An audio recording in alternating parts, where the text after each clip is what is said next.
job. Hi everybody. We are going to be doing a Q&A today. We've got lots of questions from our last Q&A. And we probably won't have Bonnie here with us the whole time, but she wanted to be in the video for a little bit. So Dad brought food to try and keep her still. Mama? Oh, did it spill? That's okay. Yeah. All right, so we'll be answering some of your questions today. And yeah, here we go. So question number 1, have you ever lived outside of Alaska? No. I have not either, so neither of us have. Question number 2, have you ever visited outside of Alaska? Our short answer to that would be yes. Long answer is we've been all throughout Europe. I traveled to Australia when I was in high school. We've been pretty much all throughout the western United States. And Chelsea's done some traveling across the eastern United States. Yeah, so we've been to quite a few places. We've traveled around for sure. Central America. We would love to do more though. We really enjoy traveling and learning about other cultures and things like that. So we will be traveling in the future. Do you only leave the island to go shopping? No, but yes. We have to leave the island to do a majority of our shopping. But we also really enjoy traveling. And sometimes when you live on an island secluded as ours, it can feel really lonely being on the island all the time. So we also like to get off the island to just visit people and family and things along those lines. Did you feel that earthquake? We actually don't really usually get much earthquakes here in Southeast. We don't usually feel earthquakes. The majority of them, if they happen in Alaska, happen up north. And so usually we do not feel earthquakes here. Can I come visit next summer? It's pretty spendy to get here. So if you make that big of a commitment, I mean, I'm sure we can visit, have dinner. We'll hear you out. Yeah. I mean, let us know. What is the climate like? So we live in the Tongass National Rainforest, which is a temperate rainforest, which essentially means that the temperatures don't get really low, they don't get really high, right in the middle, it's temperate, but we get buckets of rain. So most of the time we have rain. We can count on rain more times than we can count on it being dry. I'll just put it that way. I'm not sure how many inches of measurable precipitation we have in a year, but I'm sure I'll put a statistic down low. It's a lot. It's kind of impressive. Lots of rain. The temperature in the winter is usually like around freezing, probably like 32 degrees Fahrenheit. And in the summer, it's, I mean, maybe around like 65 regularly. So, I mean, it can get up to warmer temperatures, but usually it's around like 65. What is around Kake wilderness-wise? Well, we live in the rainforest, so a lot of trees. The wilderness is really lush. That's about the best way to describe it. It's lush. It's thick. If you walk into the woods here, you're not going to go more than 8 inches or a foot without hitting something green. Typically, it's lush. But we also live on the ocean, so to one side of us we have very green forest, and then to one side of us we have the ocean. So we have, I mean, there's all the coastline you could imagine, so lots of rocks, and there's not a ton of really sandy beaches, but lots of pebbly beaches and things like that, as well as the green and then the water. Have you ever seen the Alaska Bush People? Short answer, yes. Long answer, I used to work for a tourism company called Dolphin Tours outside of Juneau. We operated out of Auk Bay Harbor, which is one of the main harbors in Juneau. and that happened to be where the Alaska Bush people also got all of their gear delivered to their camp, and all of the, the camera crew and stuff like that would leave out of Hawk Bay Harbor, and we'd see the family I would say pretty regularly, probably once a month. They would come to town for big grocery runs and whatnot. So. Is it true that places can get sun for more than 20 hours a day in the summer? And does that happen in Kake? Yeah, I mean, it's absolutely true. Most of the places that get perpetual sunlight are up north past the Arctic Circle. I would say that and this is going to be really, maybe you should do the hand signal thing or whatever. Oh. Wow. I was struggling. Forgot your hand map there. So the Arctic Circle is right around this area of the hand map. So everything north gets perpetual sunlight. It means that if you picture the horizon that you normally see like this, the sun actually orbits like this. So you can see the sun doing an orbit, but it never really drops below the horizon, so it never really gets dark.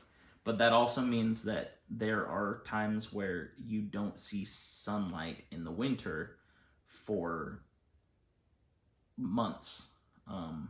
In fact, I think the sun has just recently returned to Utqiagvik, which is formerly known as Barrow. They're getting the sun now, but they went months over the winter without seeing it. And as for the latter part, do we get that here? Somewhat. We definitely, in the summertime, there will be, I think Jill figured it out the other day, we can get 18 hours of sunlight, like 19 hours of, like, with the sun rising and the sun setting. But in the summertime, when it's like really right in the middle, right when it's like the summer solstice, it really doesn't actually get dark. Like, it does not get pitch black. It's kind of always dusky. Like, you can always see. So you kind of you're used to that. It's not as intense as it is up north. We're much more like a mild form of that. Being real quiet back there, huh, baby? All right, we give up. We'll finish this later. Hi, everybody. It is a couple weeks later from the beginning of filming because we just had to stop that day and then never got back to it until now. So. Does it snow much? I guess it kind of depends on the year. We very rarely get lots of snow at one time. Cumulatively, we get a decent amount of snow. And I'm sure we'll put in a stat about the measurable precipitation, but on average, I think the most snow that we get at one time is like 13 or 14 inches. That's the most. That's like max. We live in a temperate rainforest, so we have very mild weather pretty much all year long. Yeah, it'll usually rain before we could build up that much snow. So, rainforest. Next question is, are there tsunami warnings here in Kake? And yes is the answer to that. A quick little tidbit. Since we moved here, there's only been one tsunami warning, and it was actually like a real tsunami warning. Like, it wasn't like a drill. We heard banging on our door. It was like 2 or 3 in the morning, and we heard banging on our door, and I was like, what in the world? I like woke Joe up, and I was like, someone's banging on the door. He was like, what? And I was like, maybe it's someone who's drunk. But I mean, that's never happened before, so I didn't know why that's what came to my mind. I was just trying to figure out why the heck someone would be banging on our door. And then we picked up our phones to see what time it was. And then I saw that I had a bunch of missed calls and text messages, and there was an alert on our phone saying that there was a tsunami warning. and I could actually hear the siren going off once we woke up. I could very lightly hear the siren in the background, and yeah, so we ended up just grabbing a few things. We got a couple sleeping bags.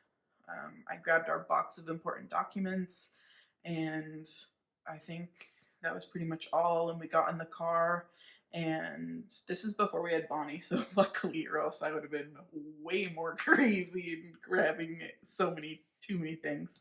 Um, but we got in the car and we went up to the school and we just kind of hung out there. We tried to go to sleep and um, yeah, but nothing actually happened. I mean, no water came up or there was no damage or I mean there really wasn't anything that happened, but it was just kind of more of safety and just being proactive and things like that.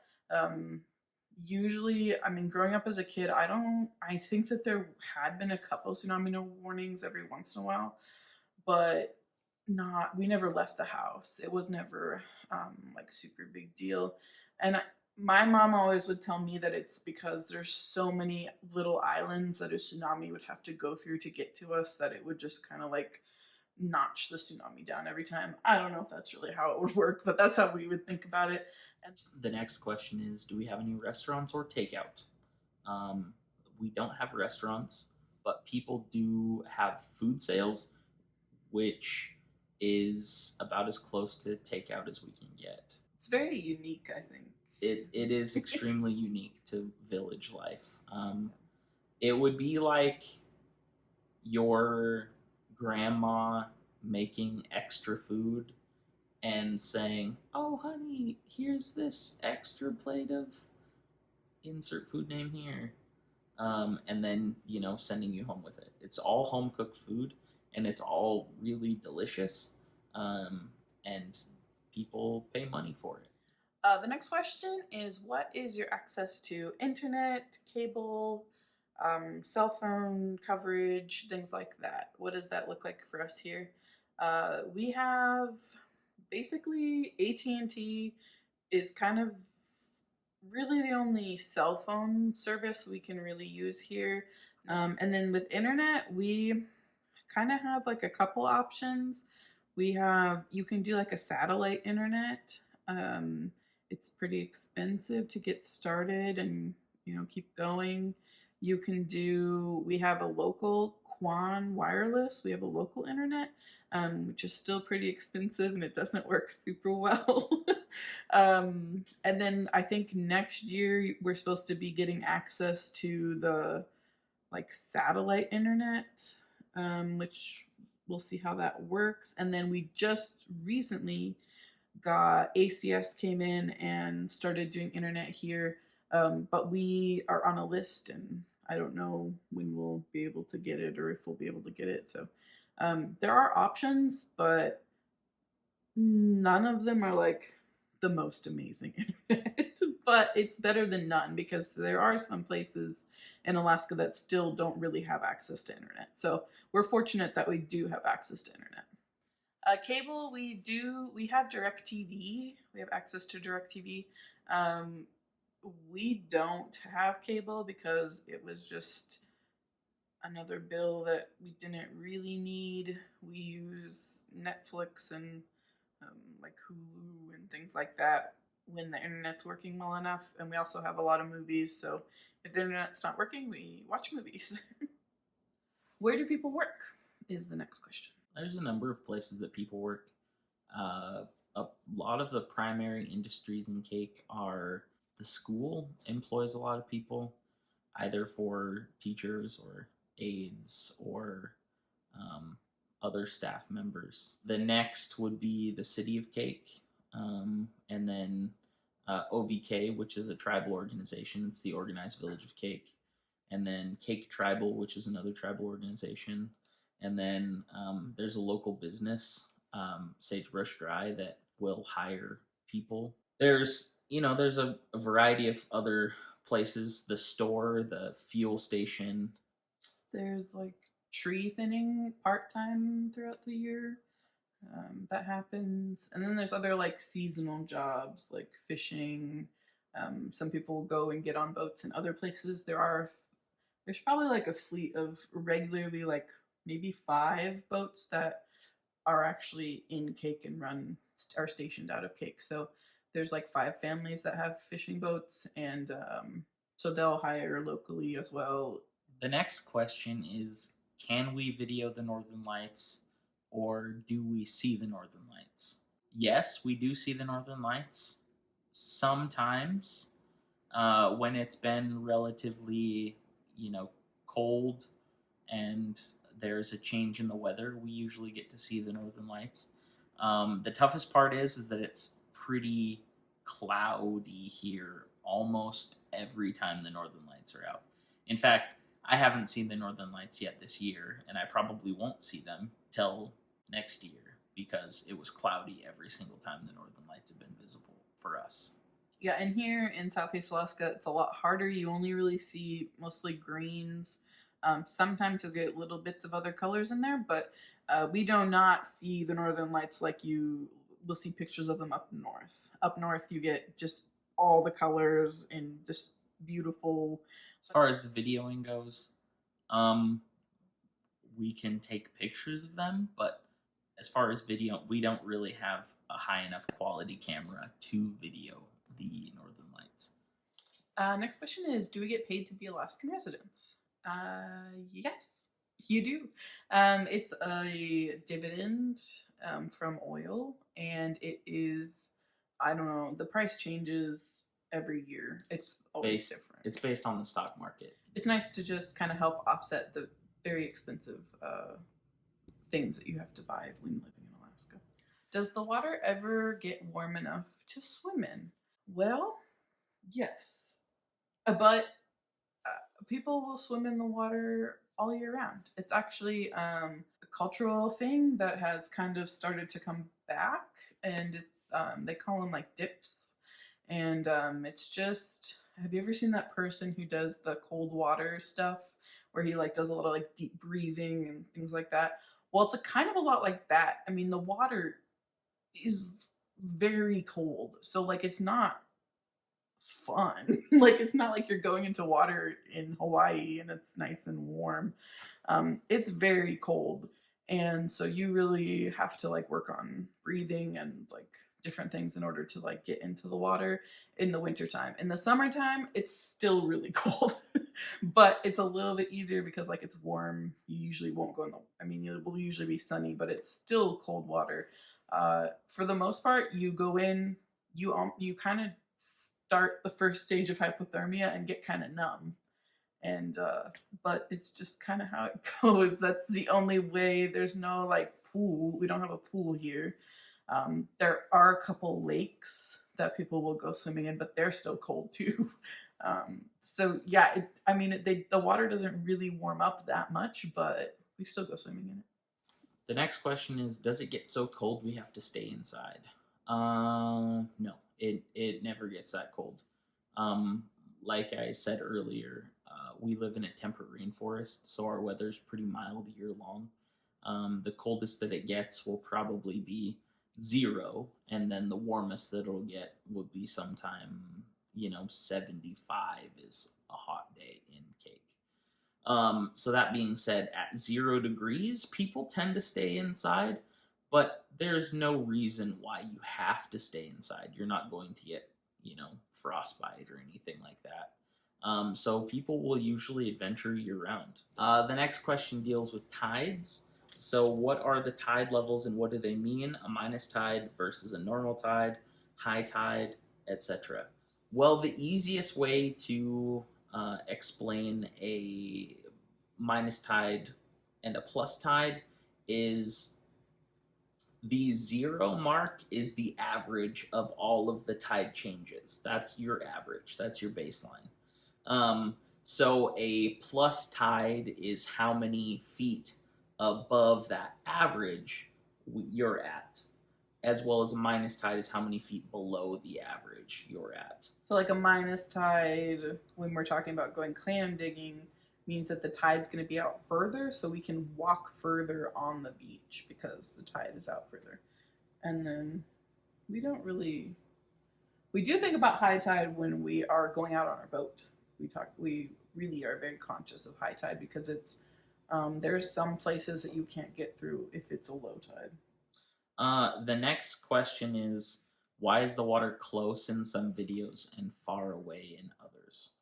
And this is in meaning like if you look out our windows, we're right on the water. So if you're looking out our windows, that's what they're talking about. The answer to that question is because we live on the ocean, and the ocean experiences tides, and we live on a part of the beach that is very shallow. You can walk about your chest height from the beach in front of our house almost all the way out. I'd say probably about 100 yards you could walk at chest height. It's not very deep, which is why we have the appearance that in some videos the water is very close, which is when the tide is in, and then when the tide is out it seems very far away because it is very it dips off very far away.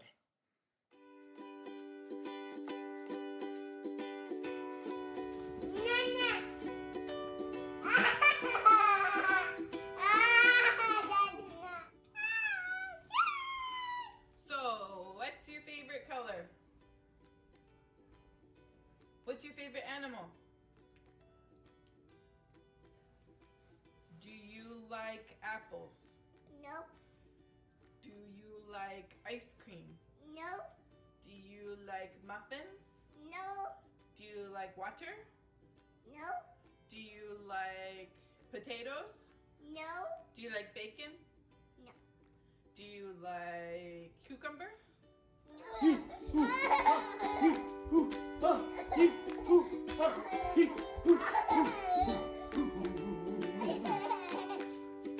Daddy, be silly. Where are you going?